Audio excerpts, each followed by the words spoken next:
이번엔 애플봅니다. 아이폰으로 약 20년간 스마트폰 왕좌를 지켜온 애플입니다. 현재 빅테크 간 치열한 경쟁이 한창인 이 생성 AI 분야에서 열세를 보이니까 시장은 냉정한 평가를 내리고 있습니다. 챗GPT를 출시한 오픈 AI에 선제적으로 투자했던 마이크로소프트 주가와 비교를 해보면 차이가 확연히 드러납니다. 최근 1년 사이에 마이크로소프트 주가가 약 60% 상승할 때 애플의 주가는 20% 상승에 그치고 있습니다. 또 올해 초에 시총 1위 자리까지 마이크로소프트에 내준 상태입니다. 애플이 지난 2014년 시작한 애플카 개발을 과감히 접은 이유도 AI에 집중을 하기 위해서입니다. 지난달 28일 애플이 애플카 프로젝트에 그동안 100억 달러, 약 13조 이상 투자했다고 보도를 했습니다. 뉴욕타임즈가. 애플카에 대한 투자금은 지금까지 수십억 달러 수준으로 추측이 되어 왔지만 예상보다도 많은 돈을 투입했었던 것입니다. 앞서서 지난달 27일 애플은 10년 동안 공을 들여온 애플카 프로젝트를 중단하기로 결정을 했고 업계에서는 빅테크 사상 최악의 실패 중 하나라는 평가가 나오고 있습니다. 제프 윌리엄스 애플의 최고 운영 책임자와 케빈 린치 애플카 프로젝트 책임자는 내부 회의에서 애플카 중단 사유로 AI 투자 확대를 거론한다라고 보고 있습니다. 개발 성공 여부가 희미한 자율주행 전기차보다 AI로 가야 승산이 있다는 것입니다. 그래서 애플카에 투입됐던 인력 2,000명도 대부분 AI 부서로 옮길 방침입니다. 지난해 9월 나온 최신작 아이폰 15 시리즈의 첫 4개월 판매량은 전작 대비 200만 대 감소했습니다. 특히 전체 매출의 20% 비중인 중국 시장에서 이 부진이 뼈아픕니다.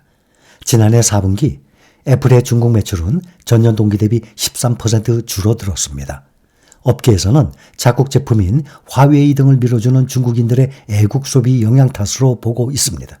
이에 애플은 중국 내 아이폰 판매 가격을 낮추고 있습니다. T몰, JD.com 등의 현지 온라인몰에서 아이폰 15 맥스는 공식 가격보다 1,300위안 약 24만 원 정도 싸게 팔리고 있습니다. 미국의 간판 전기차 업체 테슬라가 미국의 대표적 완성차 업체 포드에 전기차 충전소를 추가 개방할 것이라는 소식으로 오늘 주가가 0.3% 상승했습니다. 테슬라는 어제보다 0.38% 상승한 202.64달러를 기록하고 있습니다. 이날 포드는 테슬라의 충전소 15,000개소를 이용할 것이라고 밝혔습니다. 이는 이전에 12,000개소에서 더욱 증가한 것입니다. 포드가 충전소 이용료를 테슬라에 내기 때문에 테슬라 이익 마진이 더욱 개선될 전망으로 보고 있습니다. 이뿐만 아니라 영국의 유명 석유회사인 브리티시 피트롤리움도 충전소 관련 협력을 늘리기로 했습니다. 이 같은 소식으로 이날 테슬라의 주가는 소폭이나마 상승한 것으로 보이고 어제 공장 인종차별 방지 이슈로 약보합에 그쳤지만 이날에는 소폭 반등했습니다. 현재 국내 개인 투자자들이 가장 많이 매수하고 있는 미국의 개별 종목 보면 세 종목이죠. 엔비디아, 테슬라, 애플입니다. 올해 들어서 두 달간의 주가 등락을 보면 엔비디아가 무려 71%나 폭등을 했는데 비해서 애플은 지금 마이너스 3% 상태이고 테슬라는 애플보다도 더 크게 18% 하락 중에 있습니다. 반면에 미국 내 상업용 부동산 대출의 부실화 우려를 촉발한 뉴욕 커뮤니티 은행의 경우 재정 건전성 부실 문제가 다시 재점화되면서 주가가 26% 가까이 폭락을 하면서 업계 분위기를 어둡게 했습니다. 주가는 25.89% 떨어진 3.55달러를 기록했습니다. 이것은 1997년 이후 가장 낮은 수준입니다.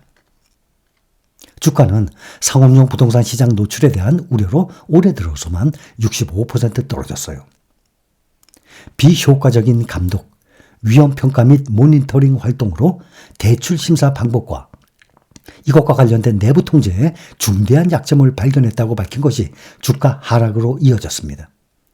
가치가 급락한 상업용 부동산에 노출된 부채와 위험성에 대한 감사를 받아왔었습니다.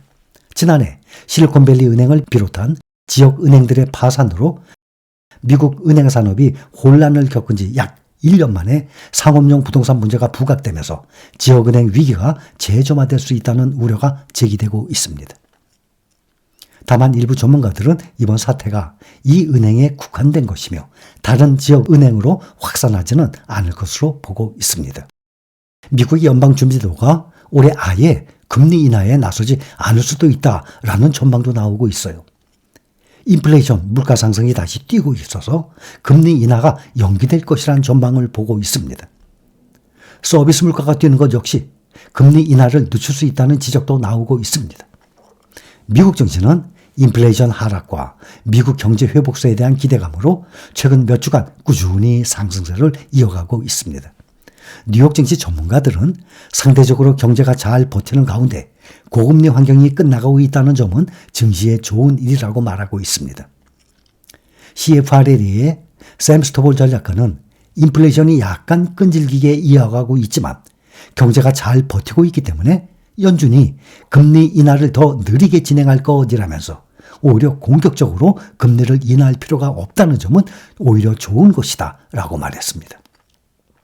시장에서는 지금 연준이 오는 6월에 금리를 인하할 가능성이 73.7%에 달하고 있습니다. 연준 당국자들은 최근 나오고 있는 1월 물가 지표에도 인플레이션 둔화 추세는 유지될 것이라는 점을 강조하고 있고 금리 인하에 있어서는 신중한 태도를 보일 것이라는 것을 시사하고 있습니다.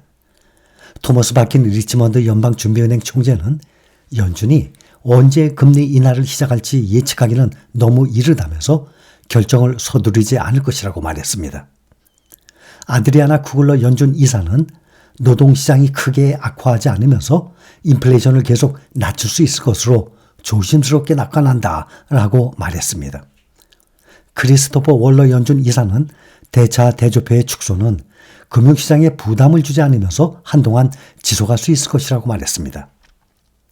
해리스 파이낸셜 관리 파트너인 제이미 콕스는 기술 분야에서 이러한 큰 폭의 상승을 보고 있는 것은 AI에 대한 엄청난 관심이 집중되어 있기 때문이라면서 AI는 90년대 후반에 테크 버블처럼 사람들이 시장의 나머지 부분을 완전히 무시하는 상황에 이르게 하고 있다라고 지적했습니다.